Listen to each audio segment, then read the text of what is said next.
인생 후반전을 시작합니다. 19번째, 반드시 해내는 원칙은 무엇인가?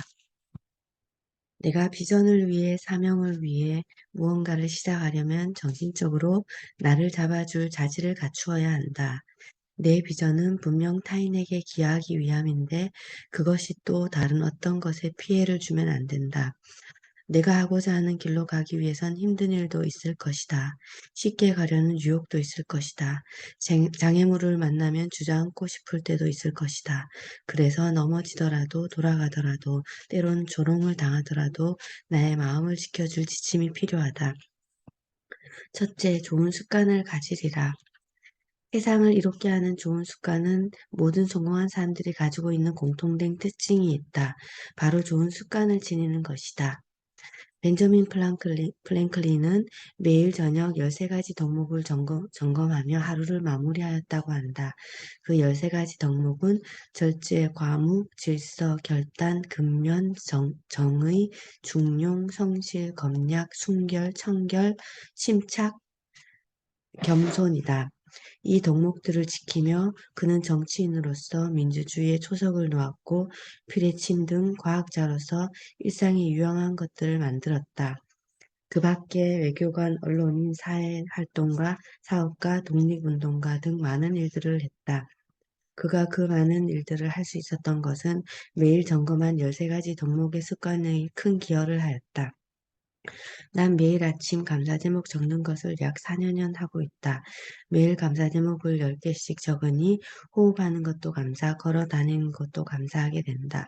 눈으로 책을 읽을 수 있는 것도 감사, 추워도 내 몸을 따뜻하게 할 두꺼운 잠바가 있어서 감사하다. 내 삶의 모든 것이 감사하고 함께 살아가는 세상이 있어서 감사하다. 모든 것이 감사하니 모든 사람을 사랑하지 않을 수 없다. 겨울을 지나고 마른 가지에 새싹을 틔우는 것도 감사, 함께 일하는 동료, 회사 대표도 사랑하고, 교회 사랑방 식구들도 사랑하고, 주일마다 섬기는 주일학교 선생님들도 사랑한다. 사랑하지 못할 사람이 없다. 비록 나에게 힘들게 한 사람이라도 그 하나님이 그를 사랑하니 나 또한 사랑할 수밖에 없다. 둘째, 몰입하리라. 성공할 때까지 계속 노력한다. 성공하는 사람들은 실패해도 완성하지 못하는 한 가지 방법을 발견했다라는 긍정적 마인드를 가진다. 그리고 계속 도전한다. 비전이 뚜렷한 사람은 중간에 포기하는 일이 없다. 그 길이 옳다면 어떠한 장애물이 있어도 계속해 나아간다. 영화 일라이가 생각난다. 일라이는 마지막 한 권 남은 성경책이 악한 지배자에게 넘어가지 않게 하려고 목숨을 걸고 끝까지 지키려 한다. 세상을 지배하기 위해 손에 넣어야 할 책으로 알고 있던 악한 지도자는 비열함으로 끝내 성경을 빼앗았지만 막상 읽지 못해 망연자실한다. 점자로 적혀 있기 때문이다. 주인공은 성경을 비록 적에게 빼앗겼지만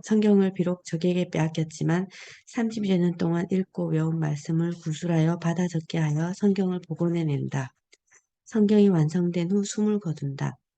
자신의 사명을 목숨 걸고 지키며 끝까지 완수한 주인공의 모습이 인상 깊었다. 나는 특별하다. 세상에서 한 명밖에 없으니 특별하다. 세상은 모든 사람은 소중하고 특별하다. 너무나 소중한데 스스로 깨닫지 못한다. 깨닫지 못할 뿐더러 자기 자신을 폄하하는 이도 있다. 우리는 그 누구도 살아보지 못한 각자의 특별한 인생을 살아간다. 그 인생을 아름답게 가꿀지, 시간의 흐름에 맡길지는 자신의 선택이다. 그런데 분명한 것은 각자의 삶은 그 누구도 대체할 수 없는 소중한 인생이며 또 인생이다. 정현종 씨의 시를 좋아한다. 사람이 온다. 사람이 온다는 건 실로 어마어마한 일이다. 그는 그의 과거와 현재와 그리고 그의 미래가 함께 오기 때문이다. 한 사람의 일생이 오기 때문이다. 우리는 정말 대단한 사람들이다. 과거의 모든 경험과 현재의 삶, 그리고 다가오는 미래의 흥미로움을 가지고 살아가는 사람들이다. 나도 마찬가지이다. 나의 바꿀 수 없는 과거의 경험을 가지고 지금의 내 삶을 매일 디자인하며 살아가고 있는 세상의 유일한 존재이다. 과거를 가지고 세상을 원망할 수도 있고 사랑할 수도 있다. 지나온 과거는 바꿀 수 없지만 미래는 바꿀 수 있다. 미래는 오늘 내가 하는 선택에 달려 있다. 오늘을 마지막인 것처럼 살고 100년을 살아갈 것처럼 계획하라라고 존경하는 목사님께서 말씀해 주셨다. 오늘의 결정으로 시간에 떠밀려 살아가는 삶이 아니라 매 순간 특별한 카이로스의 시간을 만들어 살아갈 수 있다. 좀 더 사랑하고 좀 더 베풀고 좀 더 열심히 살아간다면 매일 충만한 삶을 살아갈 것이다. 내 묘비명이 무엇인지 생각하며 살아라 라는 말을 어떤 책에서 보았다. 극작가 버나드 쇼는 우물쭈물하다 내 이럴 줄 알았다 라고 묘비명을 썼다고 한다. 내가 그런 글을 쓸 상황을 맞이할 수도 있다고 생각한다. 하버드 의과대학 스리니비 바산 필레이 교수가 사람들이 가장 두려워하는 묘비명은 아래와 같다고 했다. 여기 누구누구 잠들다. 그는 많은 잠재력을 지닌 사람이었다. 난 잠재력을 발휘하고 있는 것일까? 이런저런 핑계만 대고 있을까? 세월이 흐를수록 나이를 먹을수록 점점 후회하는 것은 학창 시절에 힘차게 알차게 보내지 못하는 것이다. 자녀를 키울 때 바쁘다는 핑계로 나를 성장시키는 일에 소홀히 하였다. 좀 더 세월이 흘러 약 40대 후반인 지금 후회가 되는 것은 세상에 기여를 하기에 부족한 면이 많은 것이다.